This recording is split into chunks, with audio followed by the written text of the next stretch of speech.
She was special. Then Muriel reminded me, and I called her by the wrong name when I thanked her.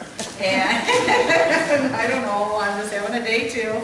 And then I had this poem that I was going to read that's on the wall. I've read it before, but I was going to read it because I thought, well, maybe Blair would be around, and then surprise he was going to be around, and then surprise he's not going to be around. So I'm going to read it anyways, and then I found a prayer. That's what's so nice about these phones. You can find nice poems that work wonderfully that can just touch you.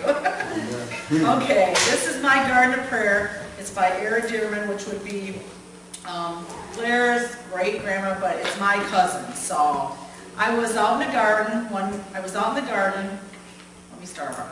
in my garden one morning, amid the flowers so fair and sweet, and I saw the face of my Savior in the pansies at my feet. I went out again at eventide. It was so quiet and peaceful there. I found his soul in the heart of a rose, and I knelt with him in prayer. I love to go to my garden, my beautiful garden of prayer. There my troubled soul finds peace and rest, for I found my Jesus there. Christ had his garden of Gethsemane. He had his cross to bear, but he prayed alone in his garden. No one his could share. I have my garden of Gethsemane.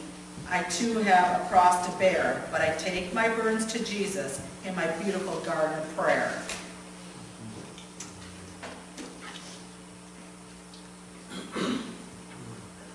This is called A Poem of Hope by Helena Fehr, F-E-H-R. I feel the arms of God around me as I lay on my bed at night. Asleep, I feel the angel's touch. I'm surrounded and held tight. I don't know why it is that God should love me so, that he would send his only son to hang there on death row. He guards me night and day, always bringing love and hope. Somehow I know I will survive, and he will help me cope. As a father has compassion on his child, so my Lord has compassion on me.